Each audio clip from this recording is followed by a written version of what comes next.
Bismillahirrahmanirrahim. Assalamualaikum warahmatullahi wabarakatuh. Balik lagi kita di channel Sumber Dakwah Official. Nah, kali ini kita akan melihat momen tukang gorengan dadakan Bung Faisal Asegaf, Bung RH terdiam. Terdiam seketika karena rakyat bersama Pak Jokowi. Masya Allah. Oke, langsung kita beli videonya tanpa berlama-lama. Bismillahirrahmanirrahim. Let's go. Jakarta itu 20% Jabodetabek.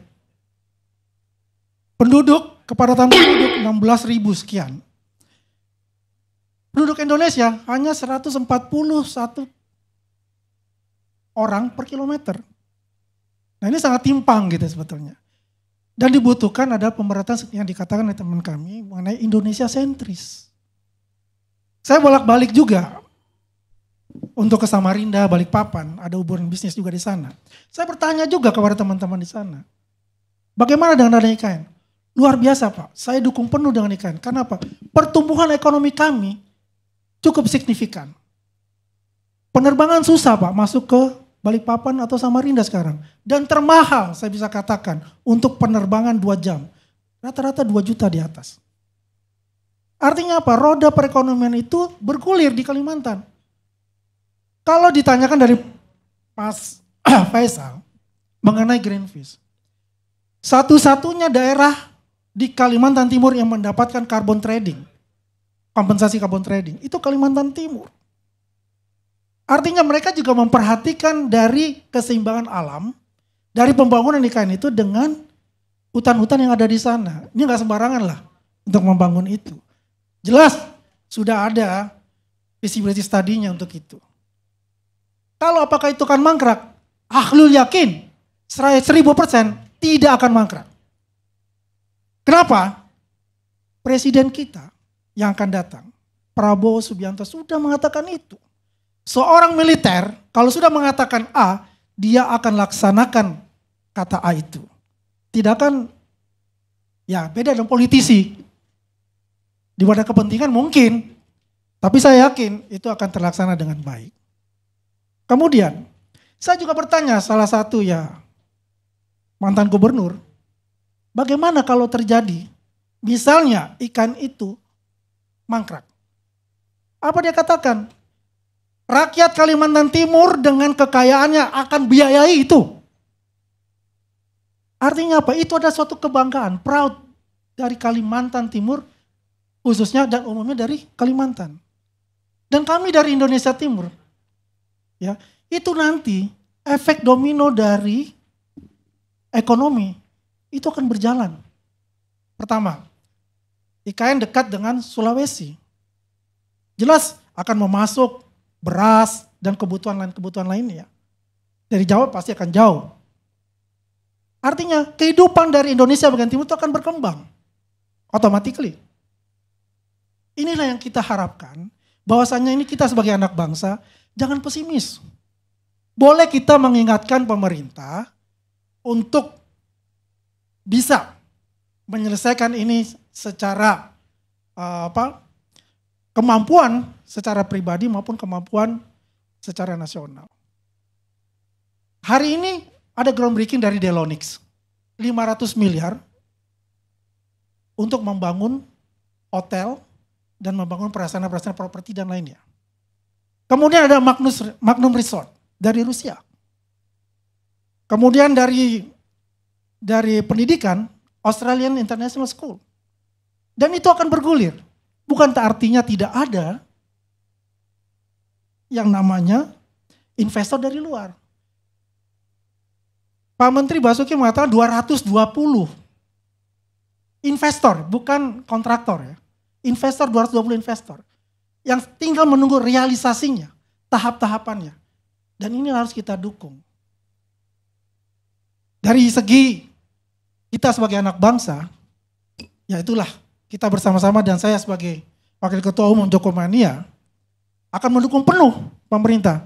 Karena ini ada suatu kebanggaan bagi bangsa Indonesia ke depan.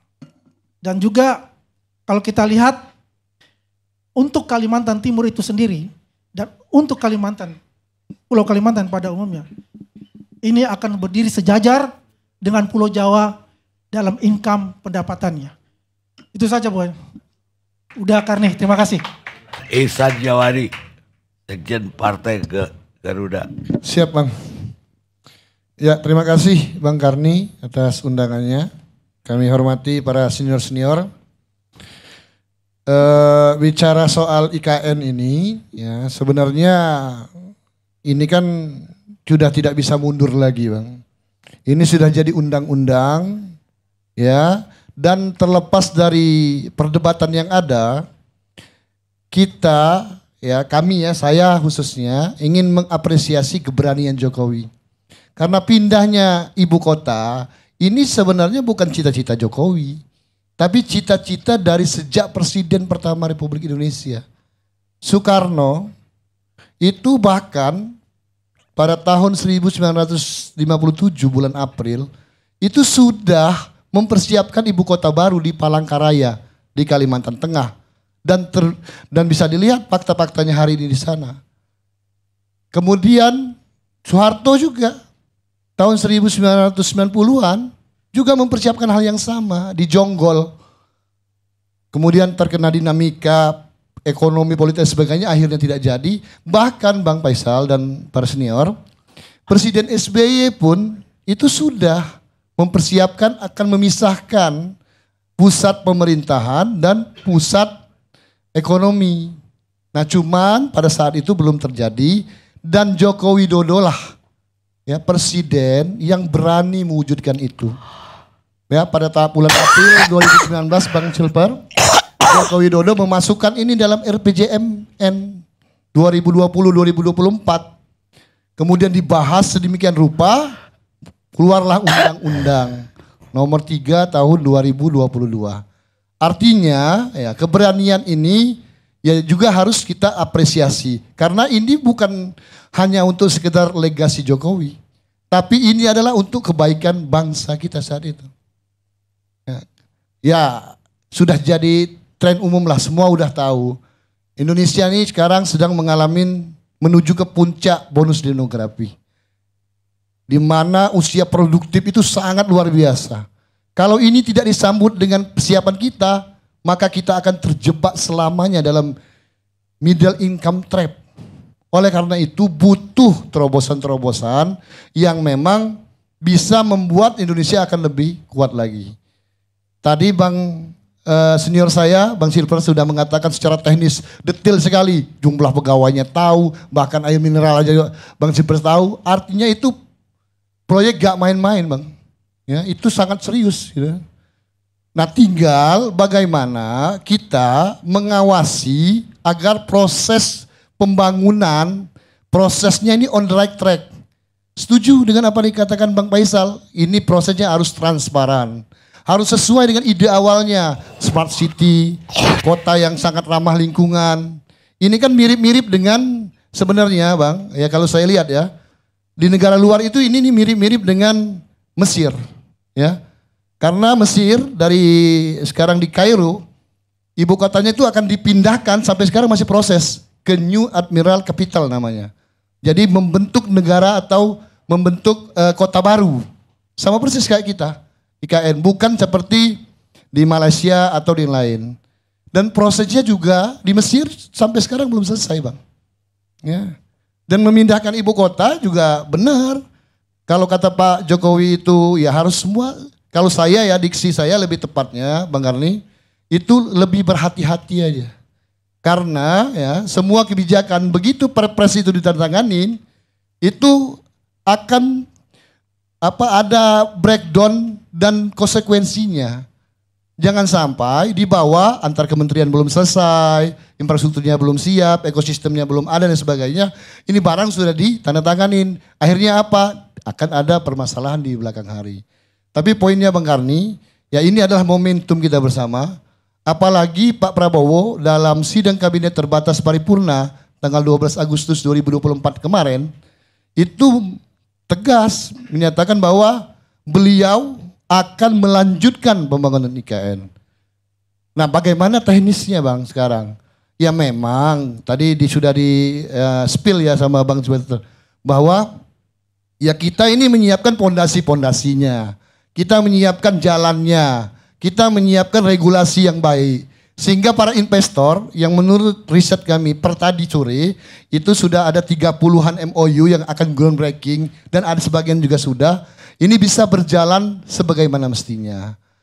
Yang jelas ya ini adalah bentuk salah satu ya keberanian pemerintahan hari ini agar ya masa depan Indonesia, masa depan anak muda terutama yang sering didengung-dengungkan, sering dikatakan, sering dipidatokan oleh Presiden terpilih kita Pak Prabowo ini bisa berjalan sesuai dengan apa yang menjadi cita-cita kita berbangsa dan bernegara. 2045 era keemasan bangsa Indonesia harus dipersiapkan sedemikian rupa termasuk salah satunya dengan Indonesian sentris.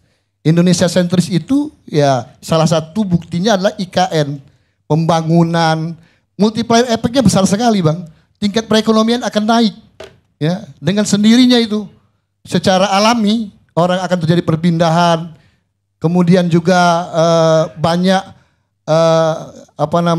ekonominya akan meningkat di sana juga daya kreativitasnya dan lain-lain sebagainya. Kira-kira itu Bang Karni. Jadi kita harus jaga momentum ini agar jangan sampai ya momentum pindahnya IKN ini dibajak dalam tanda kutip ya oleh orang-orang yang memang tidak bertanggung jawab dan tidak ingin Indonesia maju ke depan. Demikian sementara Bang Karni. Nah, pokoknya kita sama-sama tahu kalau IKN itu tak akan mangkrak, tak akan mungkin mangkrak karena di sana sudah diatur dalam undang-undang dan Pak Prabowo mau tak mau harus melaksanakan atau melanjutkan IKN. Dan kami yakin dan kami percaya kepada Pak Prabowo Subianto dan Mas Gibran akan melanjutkan apa-apa saja yang baik untuk rakyat. Kalau gerombolan sakit hati, gerombolan pembenci atau pokoknya gerombolan sakit hati maupun kaum 16% pasti tak senang. Pasti tak senang jika rakyat sejahtera. Sedangkan Pak Jokowi dan Pak Prabowo Subianto, mereka orang-orang yang memperjuangkan rakyat kecil agar bisa hidup layak di negeri sendiri. Masya Allah. Dah saya akhiri, pokoknya tetap jaga persatuan Indonesia. Jangan mau kita terpecah belah, jangan mau kita diadu domba. NKRI harga mati. Saya akhiri, wabillahi taufiq wal hidayah. Wassalamualaikum warahmatullahi wabarakatuh.